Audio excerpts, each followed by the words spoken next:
Hey, everybody. Welcome back to another episode of the Supply Chaney podcast. I am your host, Nathan Chaney. And today we're going to talk about fulfillment from someone who's had the word fulfillment on their business card for a good long while. So specifically, that's Mike DeFabis here, who has been making a little bit of news lately for some big things that have been happening there in the business. And really, we want to also talk about a little bit about IWLA, because the fulfillment forum is coming up shortly in Toronto as this is being recorded. And want to kind of just chat a little bit about what the IWLA is about and what that means to practitioners in the industries. Mike, thanks for hopping on today and spending a little bit of time with us to share your experience and expertise.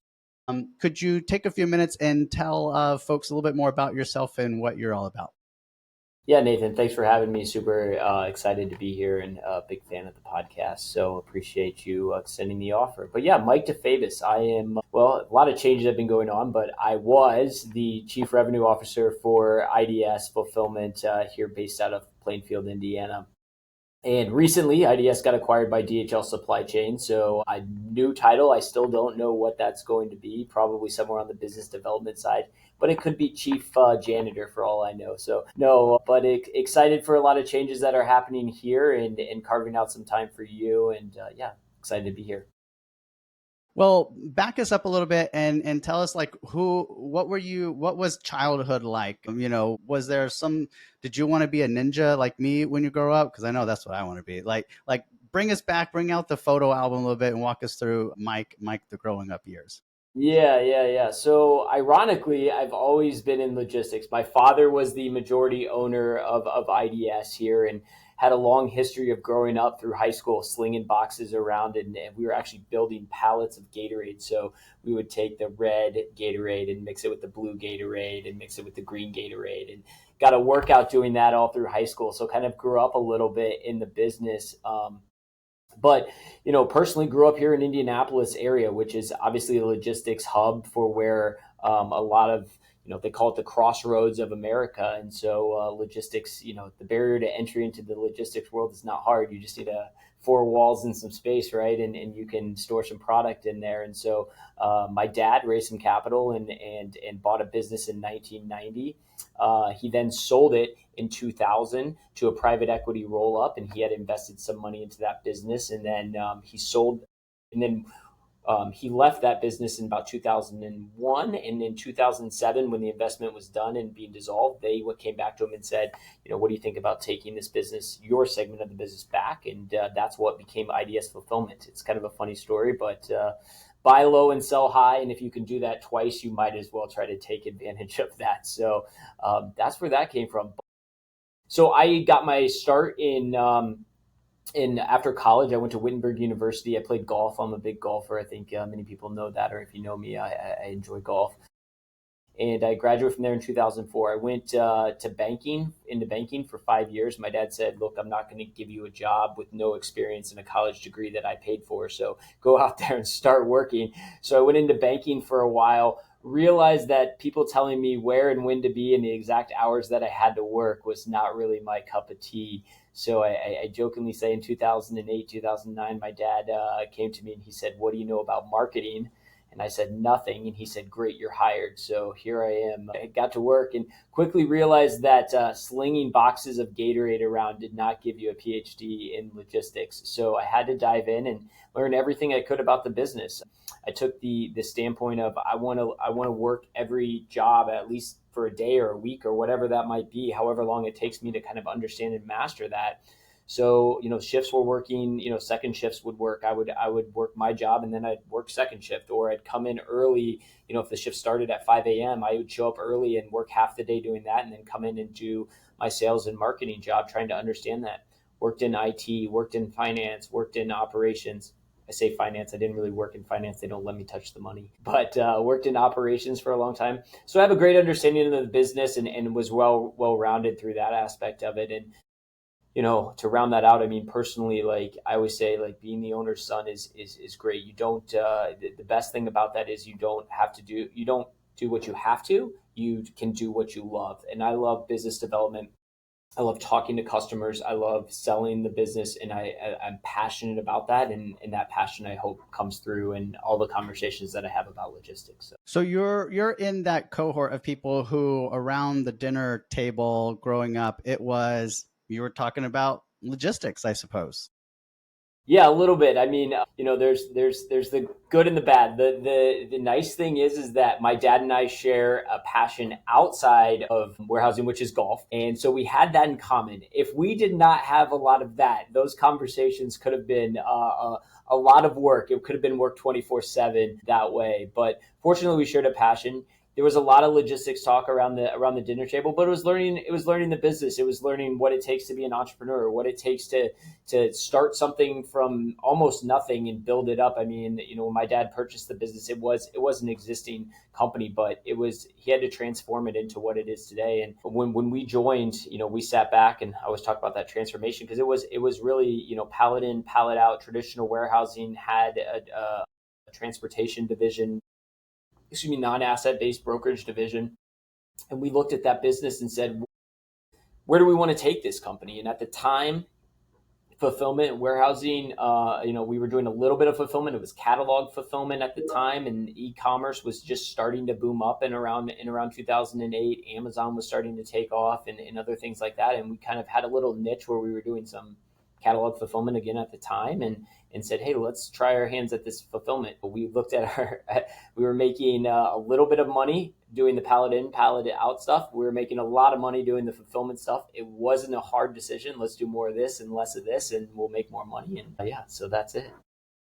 I feel like, and then, there's been this trend, which you've obviously been able to see, which is logistics and warehousing used to just be pallet in, pallet out, like not a lot of value add. And over time, and you just got, you made a big chunk of your money just on storage and you're just covering your overhead. And then over time, this e-commerce and smallers and eaches and kitting and all that sort of stuff has just brought so much more value for providers to bring to the table by adding value. Sorry, value is the word of the day here to the logistics process. And so you kind of had a front seat at the table to see that transition to where now I feel like a lot of fulfillment, solutions providers just go straight toward little small each picks straight to fulfillment and just bypass the whole pallet in, pallet out part of the business.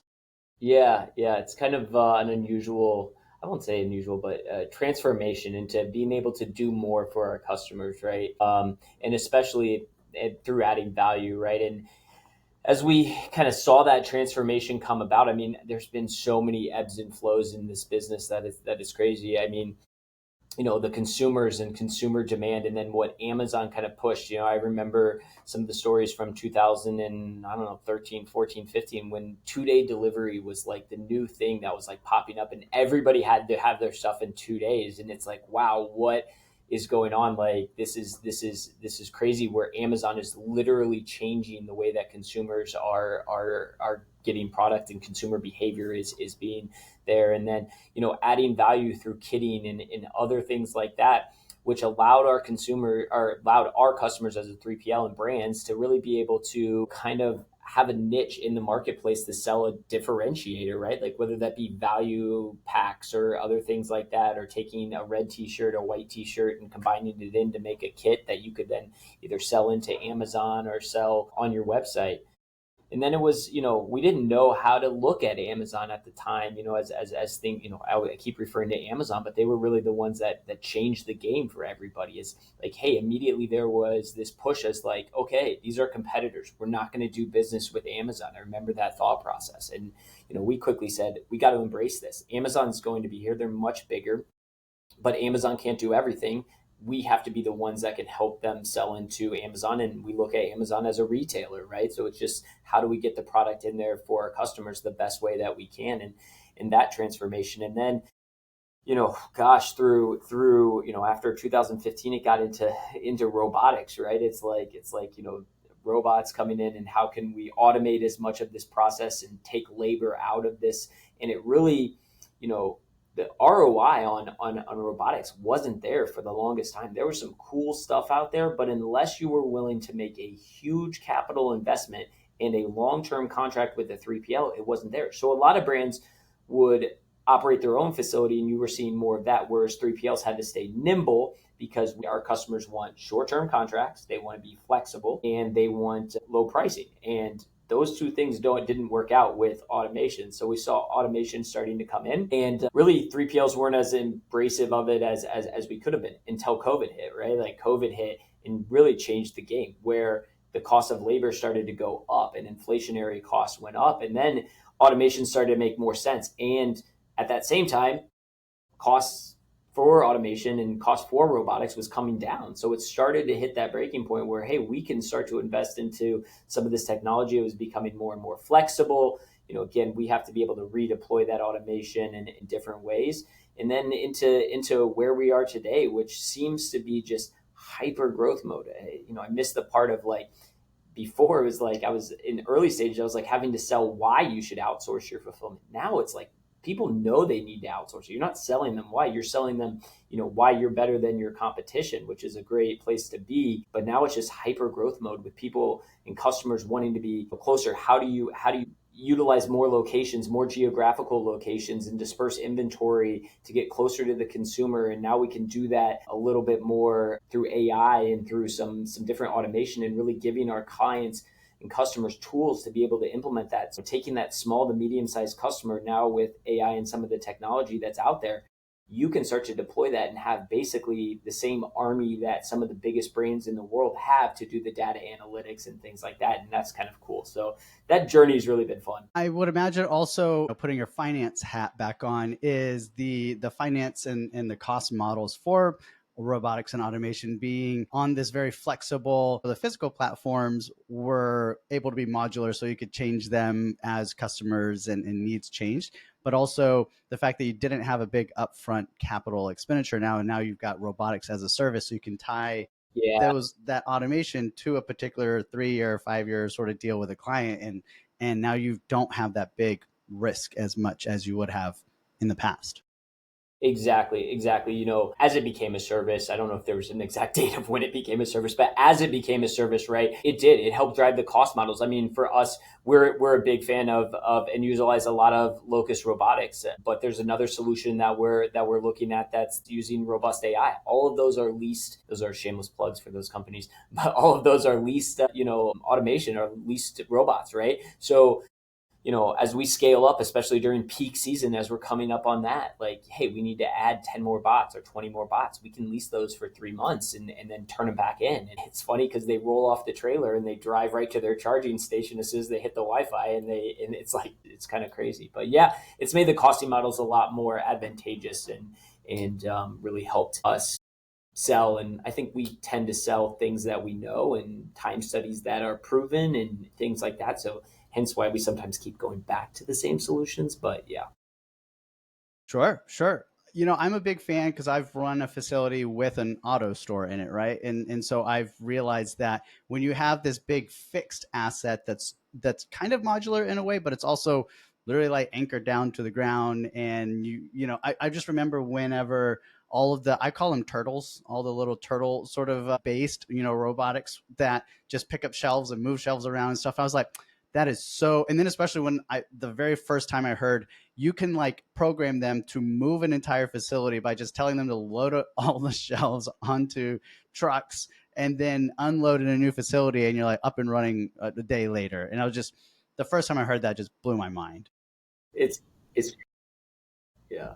It's all I really want to, that is a great point. Auto store is like, excuse me, it's going to be huge. I mean, and the reason why the costs are starting to come down enough to justify, but really, they build these warehouses, right, where you're utilizing you're going up, or they're going up. You have like 30-foot clear heights in a lot of these facilities, and in fulfillment, it's hard to maximize that cube of that facility without utilizing some sort of mezzanine or something that's going up, right?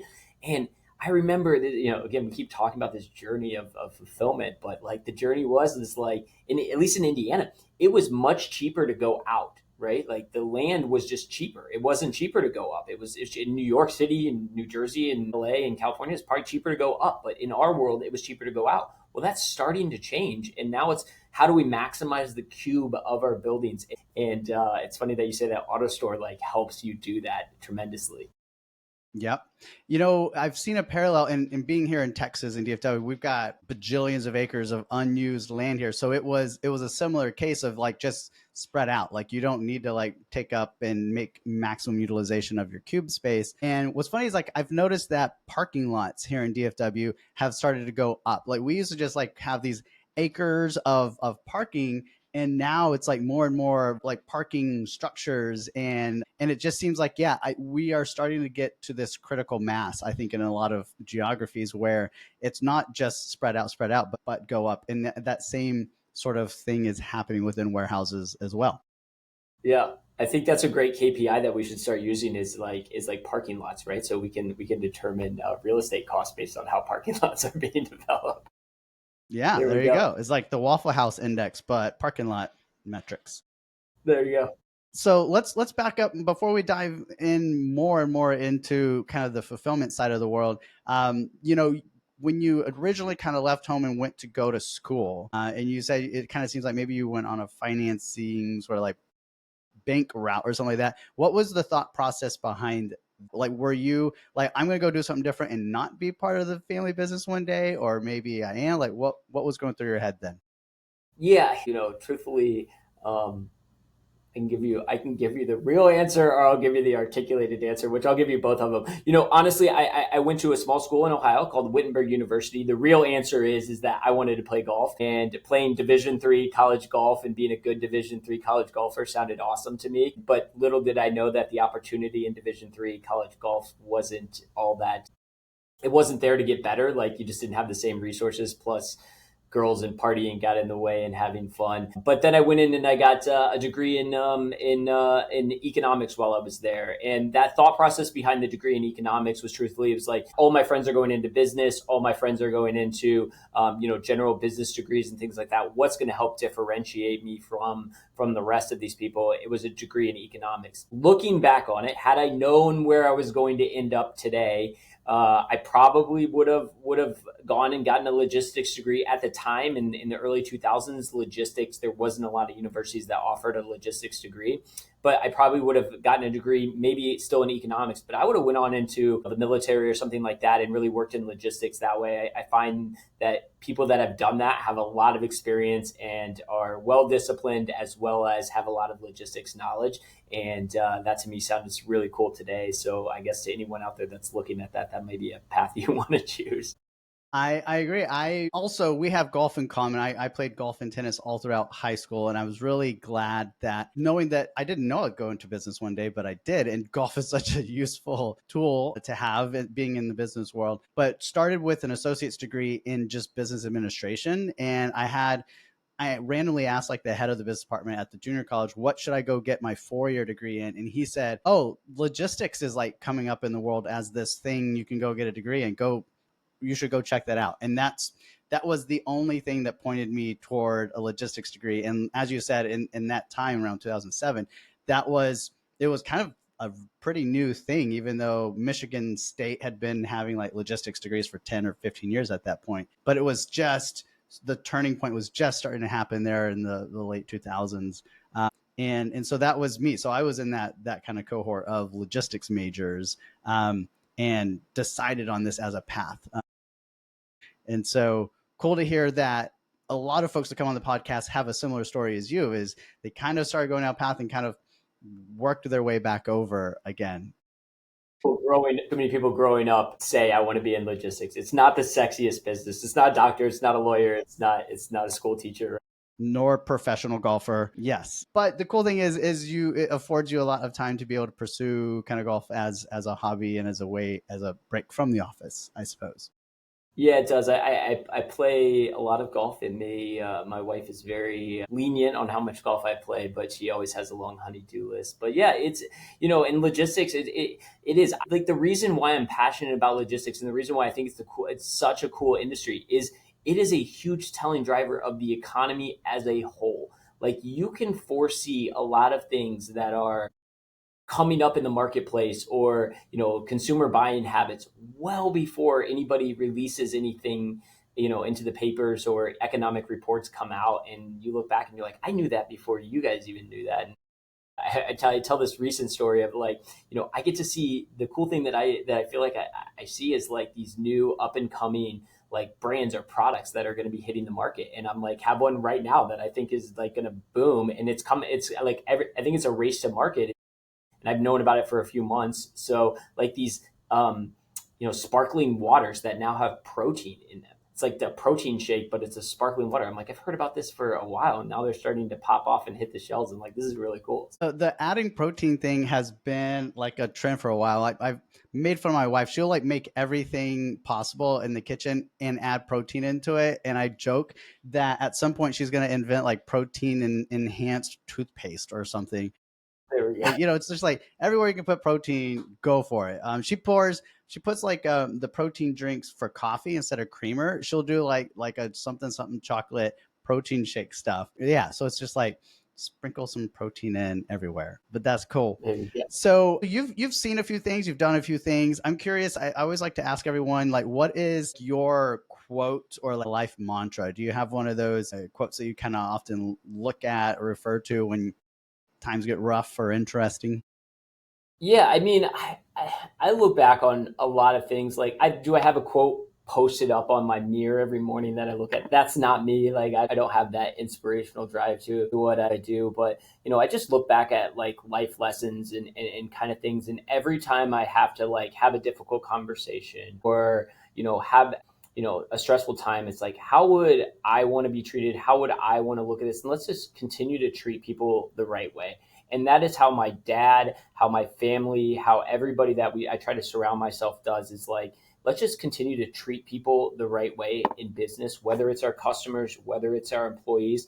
And look, it may not ultimately be the best thing for the balance sheet or for the bottom line, but if we're doing right by our customer and we're doing right by our employees, everything will work out in the end. And that was kind of always the philosophy. Like, again, whenever I have those difficult conversations, it's like with a customer or with an employee or whatever, it's like, look, gotta be fair and firm and consistent on a lot of this stuff, and let's just continue to do things the right way, and let's don't cheat and hide things from anybody. Like, here, open book. So yeah. I agree. Doing things wrong in the short term really messes up with your long term. I always want those like shows like Narcos and whatever. It's like, yeah, you can like get your fame and riches and stuff, but if you go about it the wrong way, it's a short lived. Short. Yeah, and sometimes it's easier said than done, right? Like, there's so many times where it's so easy to take a shortcut or not do something 100%, or hey, let's just sweep this under the rug right now. Or for instance, like in logistics, like, hey, you lose a pallet or forget to ship an order or behind on order shipping or whatever it might be. It's like, don't try to cover it up and do this. Like, open up, be honest with the customer. Hey, we're not going to ship clean today, but here's what we're going to do tomorrow to catch up. Those kinds of things, that's what's going to earn you, because nobody out there is perfect, but people out there that say that they're perfect are probably the ones that are hiding their imperfections. And let's just be open and honest, and let's do things the right way. And at the end of the day, it'll all work out. It's a lot of times just a matter of how you respond to the chaos and the oopses that matters most. You were talking about people and kind of educating and developing. What are some of the outlets or resources that you use and that you all have used to kind of like stay connected with the industry and continue to develop your kind of expertise in this space? Any organizations or whatnot that y'all are engaged with? Yeah. I mean, that's a great transition, right? Like, keep me up for IWLA, right? Yeah, so IDS has always been a part of the IWLA, and I am really excited about that. I'm passionate about IWLA, and my biggest resources. Not only do I have IWLA, I also have a mastermind group of peers in the logistics industry that I utilize. There's about 12 of us now. We've been together for, gosh, I don't know, 10 years. It's been a lot of fun, but I rely on peers within here to help. Like, I don't do a lot of educational things that are like crazy. I try to use educational and things like that to build my network, so that I have a network of people that are, one, up and coming people who are coming up in the industry and who are strong and passionate about the industry. I love to help them out. But also, I love to have a group of people who have been around the industry for years and years and years, and who have seen this come and go, and who are a generation above me, and trying to build that out. And I use IWLA CSCMP, other organizations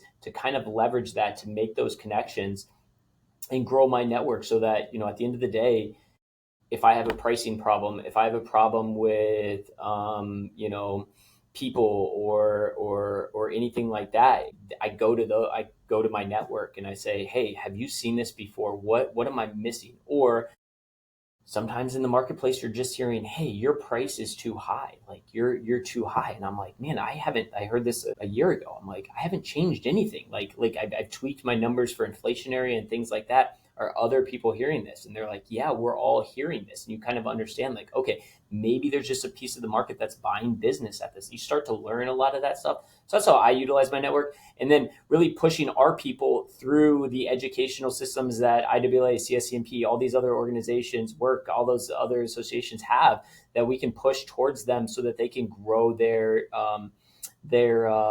personal development and things like that. Because as we all know, the cost to hire a new employee, train, develop, and the risk of them not working out is much higher than just, I know what I have over here. Let's grow them into what we want them to be and or what they're passionate about. And let's give them the resources to really learn and grow. And, we don't know everything within the four walls of our organization, but outside of our organization, there's a whole wealth of knowledge out there that, hey, if you can bring back little tidbits of things that we can utilize within our organization, that's what we're all about.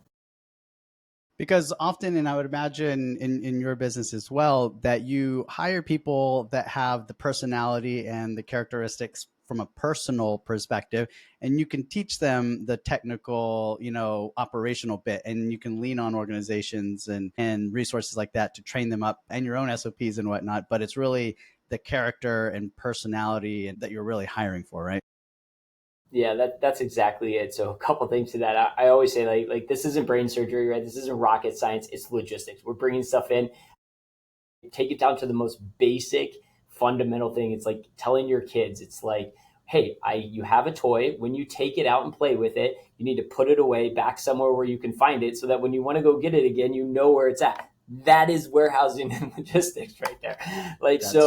We can teach those fundamentals, right? And it's just hiring the personality. We use a test called Strength Finder, which is a great personality assessment, not focused on what people need to improve on, but really saying, what are your strengths? What are you passionate about? And making sure that the job that they have aligns with their strengths. And that's something that we use to kind of figure out, do we have the right employees in the right spots? Because many times people will fail because they're not challenged, or because, hey, it's not what, they're a creative mindset out there doing a meaningless task. Like, that's not what you want them doing. You can give them more creative outlets to do that kind of thing, and they'll be passionate about that. So taking, like, kind of going back to the IWLA and people parts, there is a upcoming here in a couple of weeks. We've got the IWLA, the Fulfillment Forum going on in Toronto. Can you just talk about like what different other events you've participated in within the IWLA sort of ecosystem? And I think you're speaking at the one in Toronto. Yeah, so I have been passionate about IWLA. I sit on the IWLA board, and very early on, my father grew up in the organization. I've now kind of taken the reins within there, and have helped out. And one of our passions was within IWLA was developing what we call a fulfillment council, which in the early days it was a few companies just sharing ideas about fulfillment. That's since growing, and now we have the IWLA Fulfillment Forum. I've been a part of that in helping to assess the speakers and the agenda and the topics that we want to cover. And it is for anybody, even, entry level into fulfillment to expert level fulfillment. I mean, this year we're super passionate. I mean, Nathan, you're going to be there. I'm over here looking. I'm like, Kevin Lawton's going to be there. Aaron Alperter's going to be there. Karen Smith Brown's going to be there. Like, we have some of the best speakers that are going to be at the forum this year, and the knowledge. And again, I talked about making those connections, and I think that is what this can really help leverage, companies to do. Not only, we kind of take you through the A's and B's of ABCs of fulfillment, but also to that next level of like, hey, how do you determine ROI within automation? When's the right time to get automation? Not even, even as basic as, hey, what are the first things that you should automate? Like order deployment and packing slip printing, like things like that. Like, you can automate those just using RS, all the way down to using AutoStore or something like that, and how to calculate ROI on that.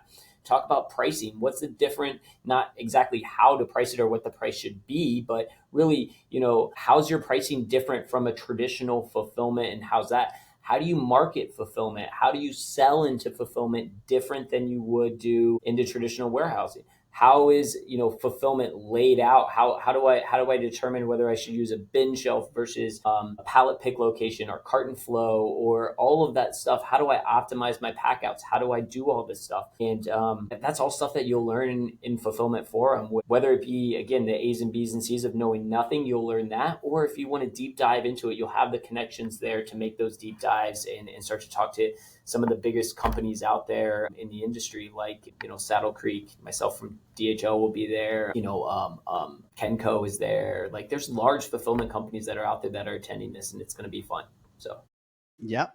I appreciate the quick little history lesson there, that this was kind of just a loose gathering of fulfillment folks kind of talking and getting together. And now it's kind of taken on a little bit more of a formal and official sort of structure to it. That's really cool to hear. yeah. Yeah. And we saw that, one of the things we want to provide education, and we want to be a leading provider of that education to fulfillment and to just logistics in general. That's IWLA's passion, is like doing that and being a resource into that. So we can help companies grow and develop their employees through just, one of the other courses that they offer is the Essentials of Warehousing, which, Nathan, if you've never been, like, that is the coolest course ever, because it's all like entry level, like kids and I had kids like 20 somethings who are recent college graduates who companies send them to learn about logistics, and the passion and the connections and like their eyes opening up like as they learn this. It's like drinking out of a fire hose. It's cool. And they just come back, and every company's like, man, my team is so reinvigorated and to anybody that's a business owner or somebody that's thinking about sending your team there, to any one of those, I always say, like, hey, make sure when they come back that you sit down with them for an hour, block off an hour out of your day when anybody from any of your organizations comes back from a training session, and say, I need you to data dump the 5 things that you learned, or what are the key takeaways? Tell me 3 things that you learned that you think we can implement in this organization today. That's always good. And, they light up and they're like, oh, you want to hear what I learned? And they're like this. And then you can show them why that would work, or maybe why it wouldn't work. And they can start to understand more. But yeah. Yeah. I mean, it helps to improve the ROI of that investment of sending those folks for that training, right? Exactly. So, hey, so as we kind of wrap up here, is there anything that you kind of want to leave the audience with as we adjourn for today? Yeah, I know it's probably a hot topic of conversation. I didn't really hit on the DHL acquisition much, and maybe that's what you're kind of teeing me up for, hopefully there. But yeah, so take it as you like. Yeah. So, IDS was recently purchased by DHL Supply Chain, and just a little bit of history on how we got to this point was IDS did not set down a path to kind of, through acquisition, we went down a path to kind of raise value for Mark. My father was reaching the end of his career, and we needed to get him his money off the table, and whether that was through private equity or whether that was through VC. Myself, my brother-in-law are both actively involved in the business still to this day, and we were looking to hopefully get another bite at the apple. Well, in any of those senses, we looked at companies that were like, hey, can you provide opportunities to our customers that and incentives for our customers that IDS can't provide today? What are you bringing to the table for our customers? What are you bringing forward to the table for our employees? Can you provide something to our employees, opportunities faster than what we could provide to them today? And 3, are you going to be able to provide a fair value to the company? And as we progress down the path, DHL quickly came in and I mean, they checked every box that there was to check. And some of the cool things, so, and the reason why IDS kind of fit into what DHL's mantra was, DHL's supply chain is the largest supply chain company in the world. They are very focused in the US on dedicated facilities, especially like for some of the largest brands, like every P&G firm uses or CPG firm uses DHL for their supply chains. They work with some of the largest brands in apparel and other things like that in the world. And it's super cool to see that. But what they didn't have was multi-client facilities. And that's what IDS brought to the table, was the entry into the small to middle market for supply chain. And the long-term vision of what DHL is trying to bring to the table, and what with this acquisition of IDS, is to be able to take small to middle market companies, allow them to quickly get started up into a facility, and really start to bring in technology that I have not seen out there today, that will allow them, through AI and through some computer programming, how to quickly forward deploy inventory. And we have these warehouses scattered throughout the US and throughout the world, to say in a quick fashion, you need to start sending product. You need to send these 5 SKUs down to Dallas, and this is the quantity that you need to sell. And click this button, and we'll arrange the transportation to get it there. And that becomes set up. And you can do that not only here in the US, but then you can start to do that in Europe. You can start to do that in Pennsylvania. And you can really start to basically, like I mentioned earlier in the podcast, taking the small to medium sized companies and giving them basically the power of a large team that was needed back in the day to start to do some of this modeling and forecasting and forward deployment of inventory, and high costs to set up warehouses and do that very quickly and rapidly, which is super cool to be a part of. And we're excited. I know, we're starting to see a lot of opportunities in the marketplace, and some of this stuff is going to be really exciting to them. So yeah, that's where we're at today. That's what it's gotten to. And I tell you, when we closed May 6th, nothing changed. May 7th, still not a lot has changed. Now, what are we here in July? But as we start to get into this, 12 months, 18 months of integration, it's going to be really fun. And, we're not truly one company until we get integrated, and DHL is really working hard to make that all happen as quickly as possible. So it's exciting. Awesome. Awesome. Well, thanks for sharing a little bit about that. I know that, yeah, it's on people's minds. A lot of people thinking about what you guys are up to. So thanks for sharing, and thanks for coming on and just chatting and letting everyone know who doesn't already know about you and your story and your family's business story. So thanks for that. And I will, we'll see you soon in Toronto. All right. Sounds good. Thanks, Nathan.